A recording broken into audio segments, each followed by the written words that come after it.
জীবনে যখন আমরা কোনো পরিস্থিতির সম্মুখীন হই তখন আমাদের সামনে দুটো পথ থাকে। তাদের মধ্যে কোনো একটা নির্বাচন আমাদের করে নিতে হবে, এই মনে করে নিতে হবে। নির্বাচন এই সংসারের সবথেকে গুরুত্বপূর্ণ বিষয়। একটা নির্বাচন আপনার বর্তমান বদলে দিতে পারে, আপনার ভবিষ্যৎ বদলাতে পারে, আগামী প্রজন্মের জন্য ইতিহাস রচনা করতে পারে। একটা নির্বাচন। এবার দেখুন, যে পরিস্থিতি আপনার সামনে আছে আপনাকে সেই পরিস্থিতির সম্মুখীন হতেই হবে, সেই কষ্ট সহ্য করতেই হবে, সেই মতোই কাজ করতে হবে। শুধু এই বিষয়টা নির্বাচন করতে হবে যে এই পরিস্থিতির সম্মুখীন হওয়ার সময় আমি কি দুর্বল হয়ে থাকব?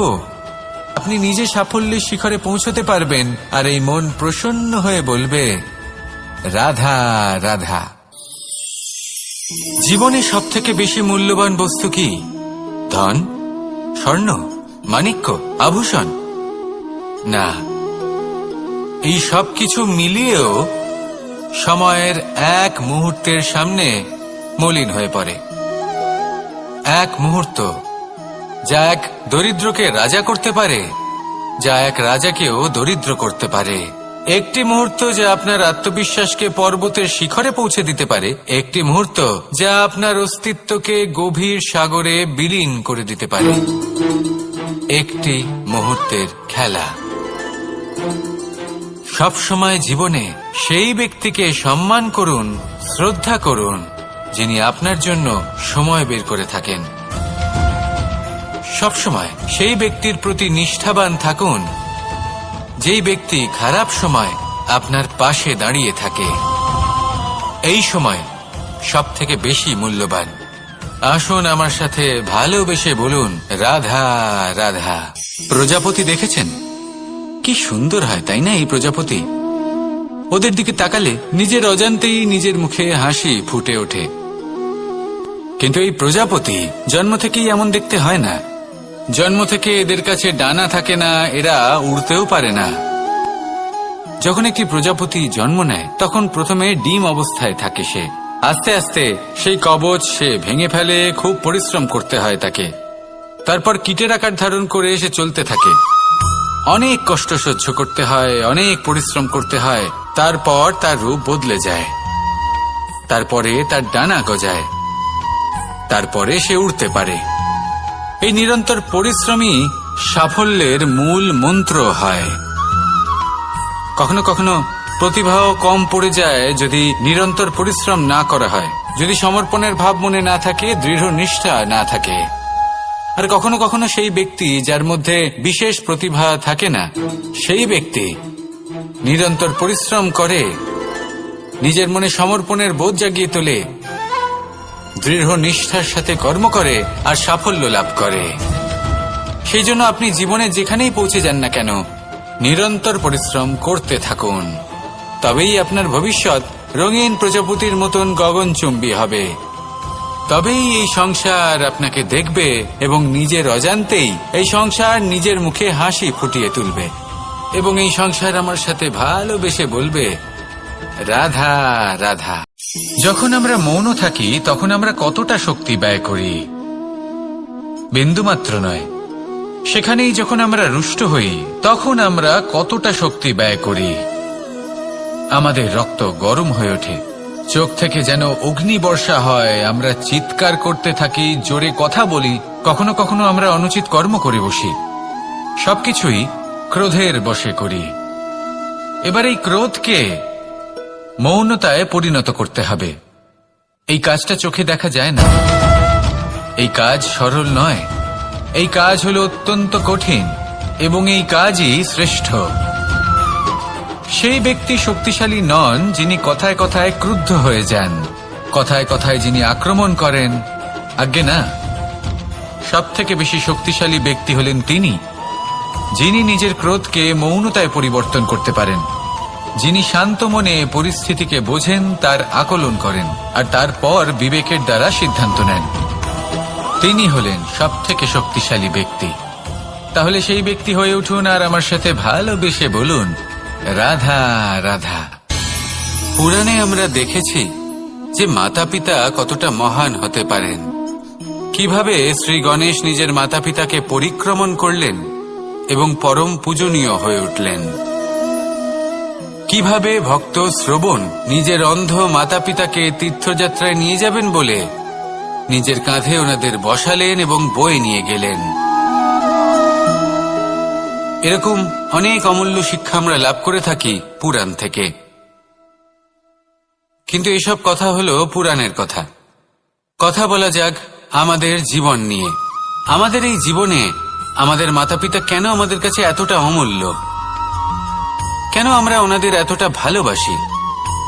কেন আমরা ওনাদের এত সম্মান করি? আর কেনই বা ওনাদের এতটা সম্মান করা উচিত? মমতার কারণে।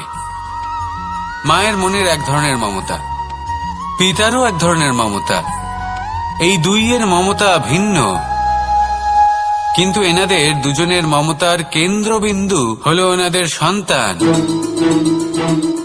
মাতা মমতার কারণে সকালে তাড়াতাড়ি উঠে পড়েন, খাবার তৈরি করেন, এটা ভাবেন যে আমার সন্তান যেন অভুক্ত না থাকে। অন্যদিকে পিতা ইচ্ছে না থাকা সত্ত্বেও নিজের মমতাবোধের কারণে নিজের সন্তানের প্রতি কঠোর হন, তাকে জ্ঞান প্রদান করেন, শিক্ষা প্রদান করেন, কারণ উনি চান যে ওনার সন্তান যেন পরবর্তীতে উন্নতি করে, কখনো অভুক্ত না থাকে। এটাই হলো মমতা মাতা পিতার। আর এই মমতা সংসারের অন্য কোথাও আপনি পাবেন না। তাই সবসময় নিজের মাতা পিতাকে সম্মান করুন, ওনাদের ভালোবাসুন, যতটা ইচ্ছে ভালোবাসুন। আর এই ভালোবাসার সাথেই বলুন রাধা রাধা। সম্পর্ক হলো আমাদের জীবনের একটি আধার। কিছু সম্পর্ক এমন যা আমরা জন্মসূত্রে লাভ করি, যেমন পরিবার, মা বাবা। কিছু সম্পর্ক আছে যা আমরা জীবনে অর্জন করে থাকি, তা সে প্রেমের হোক, স্নেহের হোক বা বন্ধুত্বের। এই সকল সম্পর্ক লাভ করার বা গড়ে তোলার 5টি ধাপ রয়েছে। প্রথম ধাপ, কোনো ব্যক্তির সাথে আলাপ হওয়া, তার সাথে কথা বলা বা তাকে দেখা। দ্বিতীয় ধাপ, সে ব্যক্তিকে আমাদের ভালো লাগা। তৃতীয় ধাপ,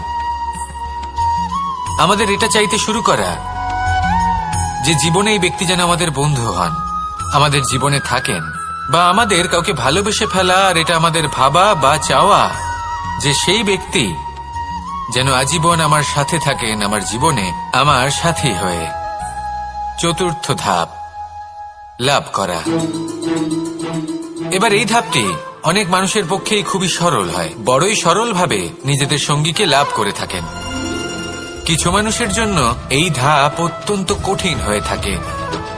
অনেক প্রতিকূল পরিস্থিতির ওপর জয়লাভ করে তারা সঙ্গীকে লাভ করেন, কিন্তু লাভ অবশ্যই করেন।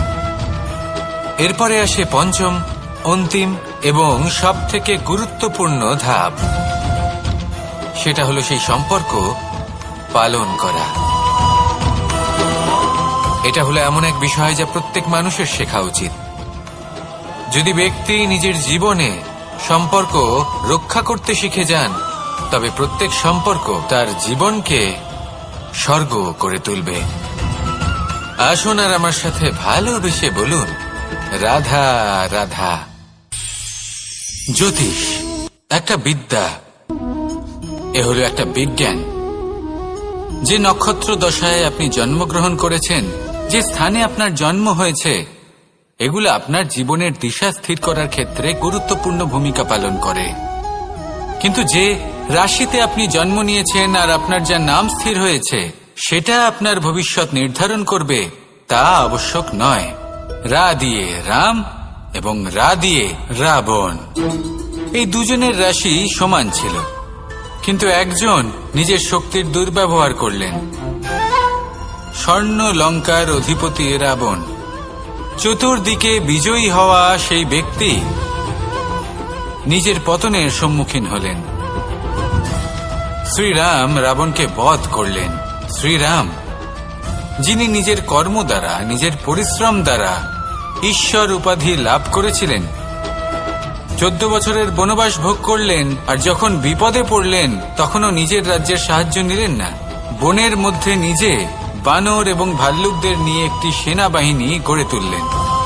এবং রাবণকে তার কুকর্মের শাস্তি দিলেন। তাই সর্বদা এটা মনে রাখবেন, আপনার খ্যাতি, আপনার ভবিষ্যৎ আপনার কর্ম নির্ধারণ করে, আপনার রাশি নয়। তাই সবসময় শ্রেষ্ঠ কর্ম করুন আর আমার সাথে ভালোবেসে বলুন, রাধা রাধা। আমাদের সকলের কাছে বৃক্ষ অত্যন্ত প্রিয়। আমরা সর্বদাই চাই এই বৃক্ষ যেন সবুজ থাকে, ফুলে ফলে ভরে থাকে, আমাদের ছায়া প্রদান করে, তা যেন সুস্থ থাকে, আমাদের ফল প্রদান করে। আর সেই জন্য আমরা প্রতিদিন সেই বৃক্ষকে জল প্রদান করি।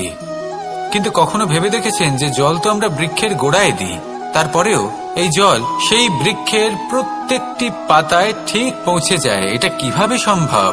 কিছুটা এরকমই হলো আমাদের কর্ম। যদি এই পৃথিবীতে থেকে শুদ্ধ মনে সৎকর্ম করেন, এই কর্ম সোজা ঈশ্বরের কাছে গিয়ে পৌঁছয়। যদি শ্রদ্ধা ভাব নিয়ে সমর্পিত হয়ে শুদ্ধ চিত্তে আপনি কাউকে সেবা করেন, তা সে মাতা পিতাই হোক, পরিবার হোক, গুরু হোক, পশুপক্ষী হোক বা সমাজ হোক, তাহলে সেটা সোজা ঈশ্বরের চরণে সমর্পিত হয়। সবসময় শুদ্ধ চিত্তে সমর্পিত হয়ে এবং মনে শ্রদ্ধা ভাব নিয়ে কর্ম করুন। ঈশ্বর নিজে থেকেই এর ফল আপনাকে প্রদান করবেন। আসুন আমার সাথে ভালোবেসে বলুন, রাধা রাধা। আশা এবং বিশ্বাস মানুষের জীবনের দুই অমূল্য স্তম্ভ। এটাই হলো ঢাল এবং এটাই হলো অস্ত্র। এটাই আমাদের রক্ষা করে এবং এটাই আমাদের জীবনের পথ প্রশস্ত করে। কিন্তু ছোট একটা সমস্যা আছে। এবার যদি আপনি বটবৃক্ষের থেকে এই আশা রাখেন যে এ আমাকে ফল দেবে, তাহলে সেই আশা ভঙ্গ হওয়াই স্বাভাবিক। আর যদি আপনি বিশ্বাস করেন যে খেজুর গাছ আপনাকে ছায়া প্রদান করবে, তাহলে সেই বিশ্বাসও অবশ্যই ভঙ্গ হবে। তাহলে কি করা উচিত? চোখ বন্ধ করে যে কাউকে বিশ্বাস করার আগে বা যে কারোর থেকে আশা রাখার আগে নির্বাচন করুন যে কার ওপর বিশ্বাস রাখতে চান, কার ওপর আশা রাখতে চান।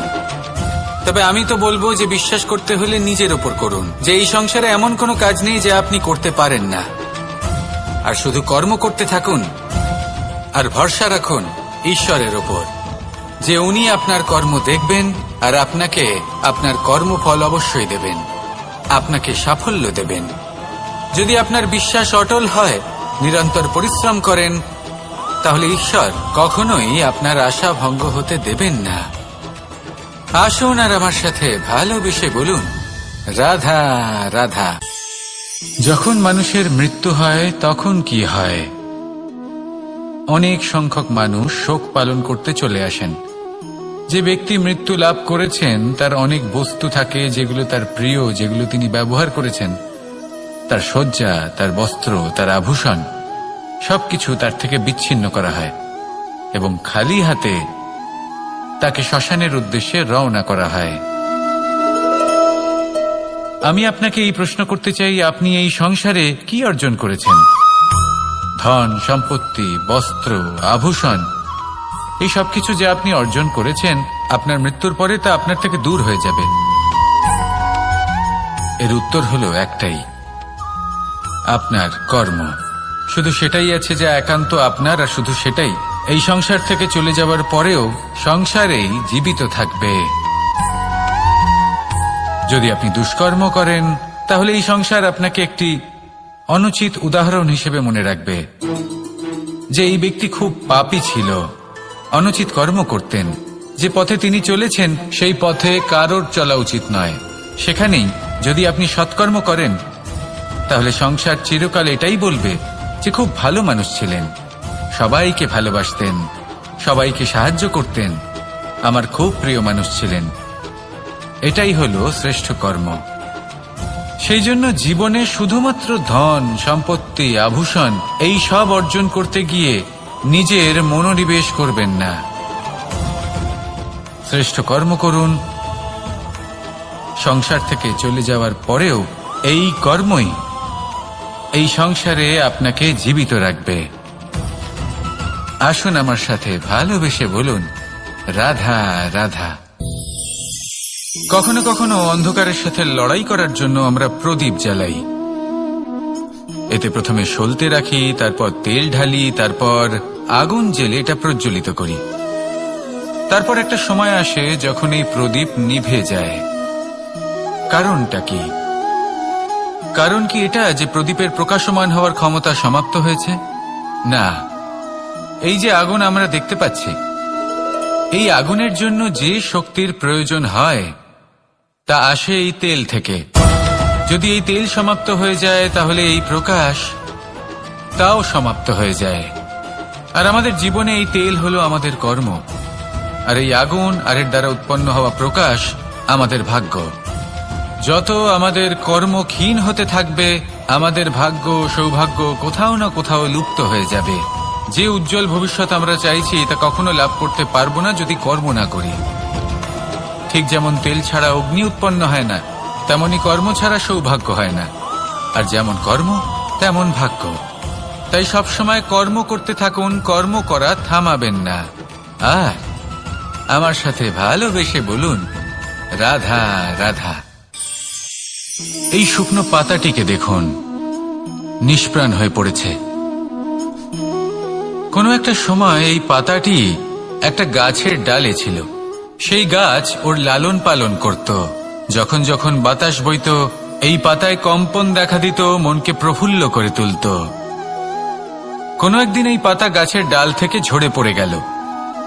নিঃসন্দেহে ও নিজের স্বাধীনতা পেল, কিন্তু আস্তে আস্তে শুকিয়ে গেল, নিষ্প্রাণ হয়ে গেল। দেখুন, আমি এই কথা বলছি না যে স্বাধীনতা অনুচিত, কখনোই না। কিন্তু যে কোনো পরিস্থিতিতে স্বাধীন হতে চাওয়া এটা নিশ্চিত রূপে অনুচিত। আমরা যদি আমাদের জীবনে পরিবারের গুরুত্ব ভেবে দেখি, তাহলে এই পরিবারে যতই মতভেদ থাকুক না কেন, যতই মনোমালিন্য থাকুক না কেন, যতই বিবাদ থাকুক না কেন, এই সব মিটিয়ে নেওয়া অত্যন্ত প্রয়োজনীয়। সেই সবকিছু সমাপ্ত করা অত্যন্ত প্রয়োজনীয়। কখনো এই পরিবারকে ভাঙতে দেবেন না, কখনো এই পরিবার থেকে দূরে চলে যাবেন না। এই পরিবার হলো আমাদের জীবনের একটা অমূল্য সম্পদ, অমূল্য এক আশ্রয়, যা এই সংসারে হয়তো কোথাও আপনি পাবেন না। তাই একে আগলে রাখুন। ভেবে নিন আপনি পাতা আর আপনার পরিবার সেই গাছ। আসুন আমার সাথে ভালোবেসে বলুন, রাধা রাধা। অনেক সময় আমরা জীবনে অনেক মানুষকে এমন বলতে শুনে থাকি যে আমি অসফল হয়েছি কারণ আমার সময় ভালো যাচ্ছিল না। আমি এই জিনিসটা লাভ করতে চাইছিলাম কিন্তু করতে পারলাম না কারণ আমার সময়টা ভালো যাচ্ছিল না। আমি আমার জীবনে ওই মহান কাজটা করতে চাইছিলাম কিন্তু করতে পারলাম না। কেন? কারণ আমার সময়টা ভালো যাচ্ছিল না। কিন্তু যে মুহূর্তে ভালো সময় আমার জীবনে আসবে, আমি সব কিছু প্রাপ্ত করব। এমন প্রায় প্রত্যেকেই বলেন। আসুন একটা কথা বোঝা যাক। একজন মালিকে দেখুন, সে প্রত্যেক দিন গাছের সেবা করে, তাকে জল দেয়, তার যত্ন আত্তি করে। কেন? প্রত্যেক দিন সেই গাছ ফল দেয় না। সঠিক সময় এলে তবেই সেই গাছ ফল দেয়, কিন্তু প্রত্যেক দিন মালি তার সেবা করে, তাকে যত্ন করে। শুধুমাত্র তখন করে না যখন সেই গাছ ফল দিতে সক্ষম। আর যদি মালি গাছের যত্ন প্রতিদিন না করে, তাহলে হয়তো সেই গাছ ফল দিতেই পারবে না। এটাই হলো আমাদের জন্য একটা শিক্ষা। যখন সময় আমাদের জন্য অপেক্ষা করে না, তখন আপনি সময়ের জন্য কেন অপেক্ষা করছেন? ভালো সময়ের জন্য অপেক্ষা করবেন না। ভালো এবং শুভ কর্ম দ্বারা ভালো সময়কে নিজের কাছে টেনে আনুন। নিরন্তর কর্ম করুন, পরিশ্রম করতে থাকুন। শুভ সময় আপনা থেকেই আপনার কাছে আসবে। আসুন আমার সাথে ভালোবেসে বলুন, রাধা রাধা। একে বালি বলুন, মাটি বলুন বা ধুলো বলুন, এ দিয়ে কত কিছু করা সম্ভব। এ দিয়ে আপনি নিজের বাসস্থান নির্মাণ করতে পারেন, প্রাচীর গড়ে তুলতে পারেন, অট্টালিকা নির্মাণ করতে পারেন। কিন্তু যদি এই বালিকে আপনি মুষ্টিবদ্ধ করে রাখতে চান, তাহলে তা হাত থেকে ফসকে যাবে। আপনি কখনোই একে মুষ্টিবদ্ধ করতে পারবেন না। এরকমই হয় আমাদের জীবন, আর এরকমই হয় সময়। এই মুষ্টিবদ্ধ করা বালির মতো। সময়কে আমরা বাধা দিতে পারবো না, আটকেও রাখতে পারবো না। এ হলো প্রবাহমান। জন্ম থেকে মৃত্যু পর্যন্ত এই যে সময়, তা খুবই সীমিত। আর এই সময় আমরা যেটাই করি তার দ্বারাই আমাদের মূল্য নির্ধারিত হয়। আর এই সংসার থেকে চলে যাওয়ার পরেও এই সংসার এই সব কর্মের জন্যই আমাদের মনে রাখে। তাই যদি আপনি এটা ভাবেন যে আজ যে কর্ম করার ছিল আমি না হয় কাল করে নেব, কাল আমার লক্ষ্যে পৌঁছানোর কথা ছিল আমি পরশু পৌঁছব, না, এই সময় খুব মূল্যবান, একে নষ্ট করবেন না। এই সময়কে সদ্ব্যবহার করুন, মহান হবার পথে অগ্রসর হন। একে যদি মুষ্টিবদ্ধ করে রাখার চেষ্টা করেন, এই সময় থেমে থাকবে না। আসুন আমার সাথে ভালোবেসে বলুন, রাধা রাধা। আমাদের জীবনে অনেক ধরনের ব্যক্তি এসে থাকেন। কেউ কেউ আমাদের সাথে থেকে যান, কেউ আমাদের থেকে দূরে চলে যান। কেউ ভালো মানুষ হন, কেউ খারাপ মানুষ। কিন্তু আমরা সবসময় সেই সময়টাকে নিয়ে দুঃখ প্রকাশ করি যখন আমাদের জীবনে কোনো খারাপ ব্যক্তি প্রবেশ করেন। তারা আমাদের খারাপ অনুভূতি দেন, দুঃখ দেন, কষ্ট দেন। আমরা সবাই তাকে ভালো মন্দ কথা বলি। কিন্তু কেন? এমন বিভিন্ন ধরনের মানুষ, খারাপ মানুষ, ভালো মানুষ সবার জীবনেই আসেন এবং সকলকেই একটা অমূল্য শিক্ষা দান করে যান। এবার আপনি নিজেই ভেবে দেখুন, জীবনে যখন প্রথমবার আপনি আগুন স্পর্শ করেছিলেন তখন আপনি একটা শিক্ষা লাভ করেছিলেন যে আমাকে আগুনের থেকে একটু দূরে থাকতে হবে। তারপর আস্তে আস্তে আপনি শিখলেন যে কিভাবে এই আগুনকে নিয়ন্ত্রণে রাখতে হবে। তারপর আপনি শিখলেন যে কিভাবে নিজের জীবনে তাকে প্রয়োগ করতে হবে, তা সে অন্ধকারে প্রকাশ লাভ করার জন্য হোক বা খাবার বানানোর জন্য। সেইভাবেই কোনো খারাপ ব্যক্তি যখন আপনার জীবনে আসে কোনো শিক্ষা দিয়ে যান, তার প্রতি কৃতজ্ঞ থাকুন। তার বিষয় খারাপ ভাবার বা খারাপ অনুভূতি নিয়ে থাকার কোনো প্রয়োজন নেই। সেই শিক্ষা লাভ করুন, ইতিবাচক মনোভাব নিয়ে জীবনের সামনে এগোতে থাকুন। কেউ নেই যিনি আপনাকে বাধা দিতে পারেন। আসুন আমার সাথে ভালোবেসে বলুন, রাধা রাধা। এই সংসারে অনেক অনেক এমন জ্ঞানী আছেন যারা নিজের সমস্ত জীবন জ্ঞান অর্জন করতে অতিবাহিত করেছেন। এই সংসারে এমন কোনো বেদ নেই, কোনো পুরাণ নেই, কোনো শাস্ত্র নেই, কোনো ভাষা নেই যা ওনারা জানেন না। এমন কোনো বিষয় নেই যা নিয়ে ওনারা কোনো বক্তব্য রাখতে পারবেন না। কিন্তু আমরা এই সকল জ্ঞানীকে কি ভালোবাসতে পারি? এনাদের সকলকে সম্মান করতে পারি না। কারণটা কি? দেখুন, বেদ পড়া একটি আলাদা বিষয়, বেদনা বুঝতে পারা অন্য ব্যাপার। এবং বেদনা বোঝার জন্য, সেই জ্ঞান লাভ করার জন্য আপনাকে মন থেকে করুণা এবং প্রেমের সঠিক অর্থ বুঝতে হবে।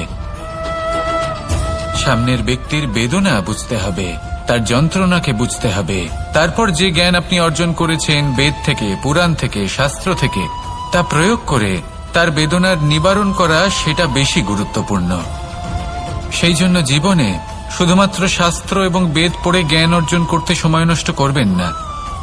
মন থেকে প্রেমের কি অর্থ সেই বিষয়ে জ্ঞান লাভ করার চেষ্টা করুন। করুণাও বুঝতে চেষ্টা করুন।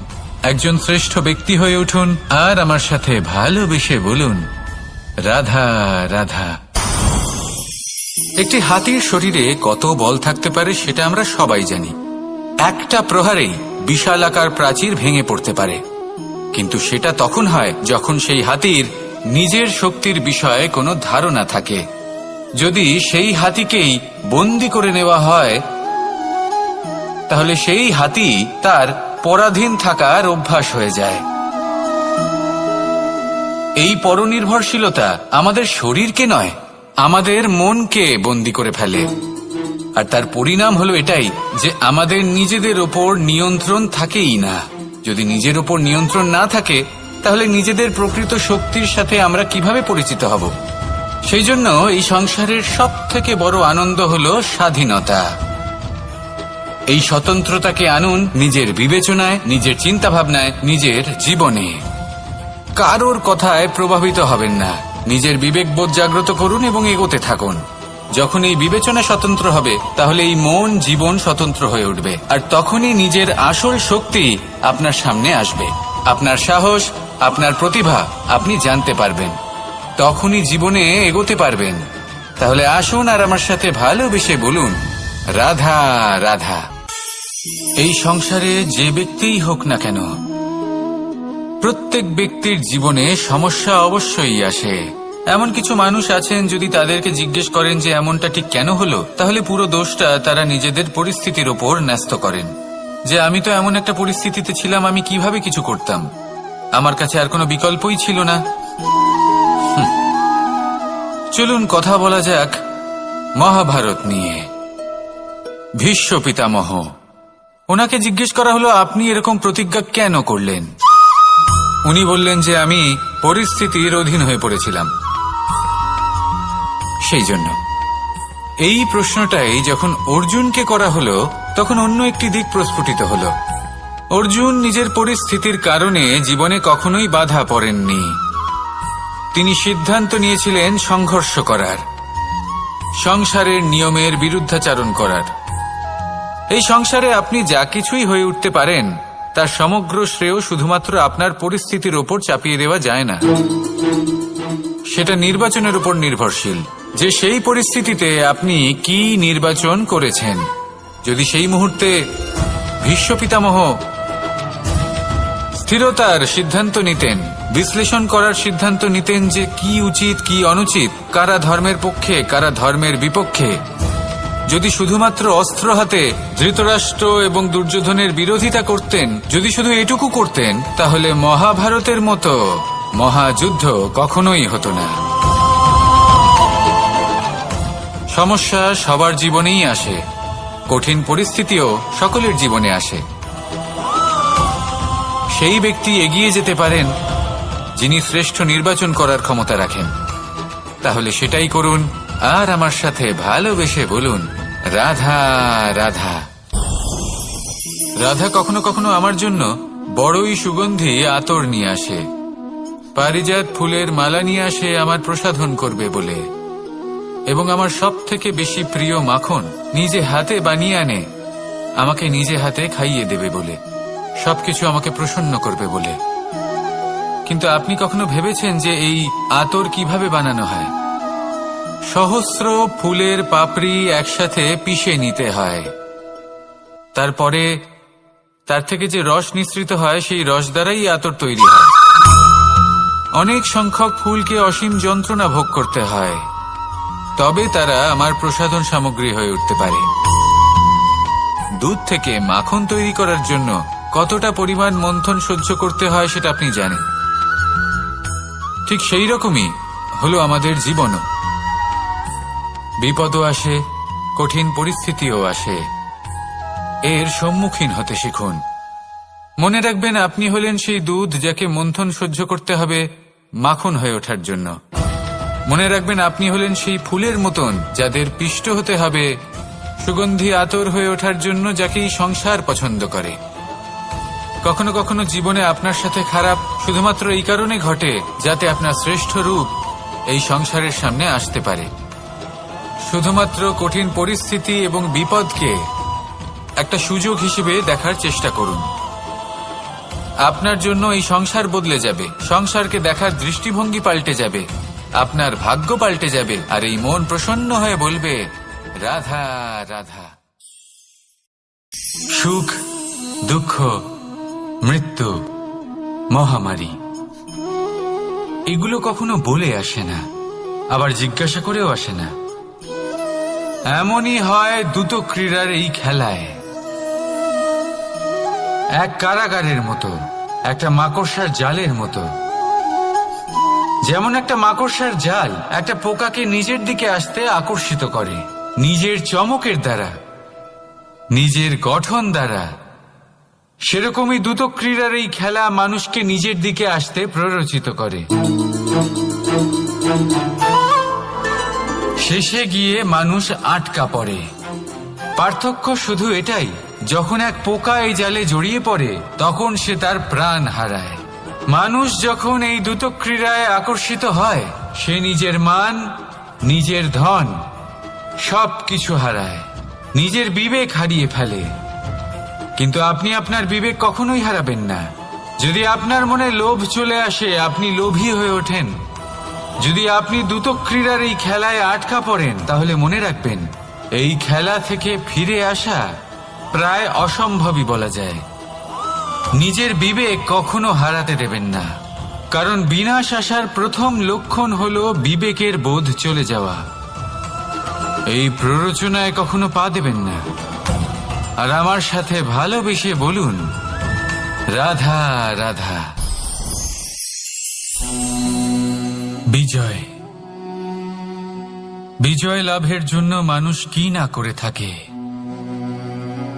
যে কোনো সম্ভাব্য প্রচেষ্টা করে। কিন্তু নিজের বিজয় লাভের জন্য বাজিতে যা ইচ্ছে তাই রেখে দেওয়া কি উচিত কাজ? কখনোই নয়। নিজের হারানো সম্মান, নিজের হারানো সম্পত্তি, নিজের হারানো অধিকার ফিরে পাওয়ার শুধু একটাই পথ রয়েছে, আর তা হলো পুরুষার্থ। দুটো ক্রিয়া নয়। যে মানুষ নিজেই হেরে গেছে, নিজেই নিজের জয়লাভ করার জন্য অন্য কাউকে কিভাবে বাজিতে রাখতে পারে? এ হলো সম্পূর্ণরূপে অনুচিত। অনেক সময় অনেক ধন লাভ করার জন্য, অনেক সম্পত্তি লাভ করার জন্য আমরা নিজের আসল ধন, আমাদের আপনজন, তাদেরকে হারিয়ে ফেলতেও প্রস্তুত হয়ে যাই। এটা একেবারেই উচিত নয়। যত বড়ই সংকট আসুক না কেন, আমাদের আপনজনদের আমাদের সাথেই রাখা উচিত। নিজের বিজয়ের জন্য ওনাদের বাজি রাখা ঠিক নয়। এই ভুল কেউ একজন করেছেন, আপনি তা ভুলেও করবেন না। রাধা রাধা। নারী জন্মসূত্রে কারোর কন্যা, ধর্মসূত্রে কারোর পত্নী, আর কর্মসূত্রে কারোর মা। আমাদের মনে এই ছবি আঁকা রয়েছে একজন নারীকে নিয়ে, তাই না? একটা অতুলনীয় ভূমিকা রয়েছে নারীদের আমাদের জীবনে, আর নারী ছাড়া আমরা কিছুই নই। কিন্তু অধিকার, সেখানে আমরা একটা ভুল করে বসি। যখন নারী একজন কন্যা থাকে, যখন সে জন্ম নেয়, তখন তার ওপর অধিকার থাকে তার পিতার। আর তারপর যখন বিয়ে হয়ে যায়, তখন তার অস্তিত্বের ওপর অধিকার থাকে তার স্বামীর।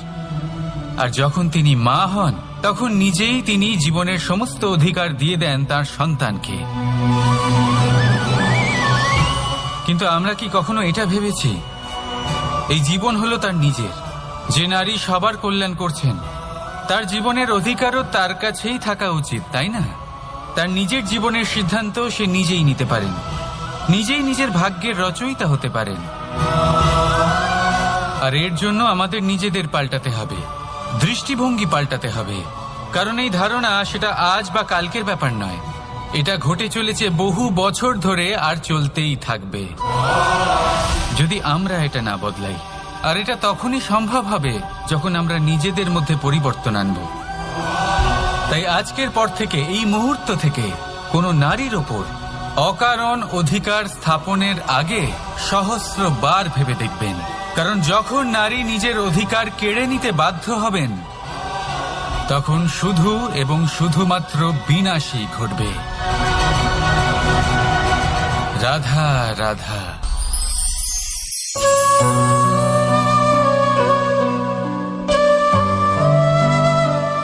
নারী, পুরুষরা যাকে নাম দিয়েছেন ত্রিয়া, কেন দিয়েছেন, কে দিয়েছেন, কেউ তা জানে না। কথায় আছে, পুরুষরা ভাবেন যে ত্রিয়া, ভাবেন একরকম, বলেন অন্য কিছু, আর করেন অন্য কিছুই। কিন্তু সত্যিটা কি এটাই? আসল সত্যি হলো এটাই যে ত্রিয়া হলো সেই চরিত্রহীন পুরুষ, আর কেউ নয়। সেই পুরুষ যারা নারীকে বলেন যে আপনি হলেন মা, আপনি হলেন দেবী, আপনি হলেন বোন, আর ভাবেন কি? ভাবেন যে এই নারী হলো আমাদের পায়ের ধুলো আর কিচ্ছু নয়। আর কি করেন? ওনাদের মাথায় ওনাদের খোপায় মালা পরিয়ে দিয়ে ভাবেন যে ওনারা হলেন তাদের পায়ের ধুলোর সমান। একজন নারীর সম্মান ভঙ্গ করেন, তাদের দাসী মনে করেন। ভুলবেন না, যত্র নারী আস্ত পূজ্যন্তে রমন্তে তত্র দেবতা। অর্থাৎ যেখানে নারীকে পুজো করা হয় সেখানে ঈশ্বর বাস করেন, আর যেখানে নারীকে অপমান করা হয় সেখানে ঈশ্বর এবং ভাগ্য এই দুই রুষ্ট হয়। মনে রাখবেন, যদি নারী কল্যাণকারী হতে পারেন তাহলে নারী মহাচণ্ডী রূপও ধারণ করতে পারেন। যদি একজন নারী মাতা হয়ে জন্মদান করতে পারেন তাহলে নারী মৃত্যু হয়ে বিনাশও করতে পারেন। যেখানে নারী অপমানিত হবেন সেখানে মহান ভারতও মহাভারতের পথে অগ্রসর হতে পারে। তাই মনে রাখবেন, নারীর অপমান যেন কখনোই না ঘটে। আর যদি কোথাও নারীর অপমান হয় তার অর্থ হলো আপনার বিনাশ আপনার দিকেই আসছে, আর এটা হলো তার প্রথম পদক্ষেপের প্রথম পদধ্বনি। রাধা রাধা। যদি সন্তান কোনো দুষ্কর্ম করে তাহলে সেই অপরাধ শুধু কি সেই সন্তানের? না, যদি সন্তান দুষ্কর্ম করে তাহলে অপরাধী তার মাতা পিতাও, যারা পুত্রমোহর কারণে সেই অনুচিত কাজে তাকে বাধা দেননি। অপরাধী হলেন তার পিতামহ, যিনি নিজের কর্তব্যবোধের কারণে নিজের পরিবারের যত্ন নেননি, যিনি সন্তানকে কখনো শাস্তি দেননি। অপরাধী হলেন তার সেই গুরুও, যিনি নিজের শিষ্যের সেই দুষ্কর্ম দেখেও তাকে প্রতিহত করতে পারেননি। একজন হবু রাজার কর্তব্য হলো নিজের প্রজার কাছে সে যেন এক উদাহরণ প্রস্তুত করতে পারে, কিন্তু যদি এত অনুচিত উদাহরণ প্রস্তুত হয়ে থাকে তাহলে মা বাবার, বাড়ির বয়োজ্যেষ্ঠদের কর্তব্য হলো ওনারা যেন সেটা সেখানেই থামায়, হয় ভালোবেসে নয়তো শাস্তি দিয়ে। যদি না থামানো হয় তাহলে মহাভারত অবশ্যম্ভাবী। অনেক ব্যক্তির মনে একটা প্রশ্ন জাগে আমাকে আর রাধাকে নিয়ে। বলেন যে না আমি আর রাধা একসাথে থাকি, না আমাদের বিয়ে হয়েছে, আমি এখানে দ্বারকাতে ও ওখানে বর্ষণাতে, তাও এত ভালোবাসা কি করে? এ কেমন সম্পর্ক? আমি তাদের একটা সহজ কথা বলতে চাই। আপনি কখনো আয়নার দিকে দেখেছেন? নিজের দুই চোখের দিকে তাকিয়ে জিজ্ঞাসা করুন, এই দুই চোখ একসাথে কেন বন্ধ হয়, একসাথে কেন খোলে, একসাথে কেন ঘুমোয়, একসাথে কেন কাঁদে? আজীবন কোনো এক মানুষের সাথে সম্পর্ক রাখা অবশ্যই সম্ভব, তাদের সাথে দেখা না করে। আমার আর রাধার ভালোবাসাও কিছুটা এরকমই, আর কিছুটা এরকমই হয় ভালোবাসা দুই নয়নের মতো, যারা কখনোই মিলিত হবে না কিন্তু চিরকালের জন্য একসাথে জুড়ে থাকবে। এই অনুভূতি নিঃস্বার্থ হয়, আর এই নিঃস্বার্থ ভালোবাসা আপনাকে আনন্দের পথে অগ্রসর করে। জীবনে সবসময় নিঃস্বার্থভাবে ভালোবাসুন, শুধুমাত্র আনন্দই পাবেন। তাহলে আসুন আমার সাথে নিঃস্বার্থভাবে ভালোবেসে বলুন, রাধা রাধা।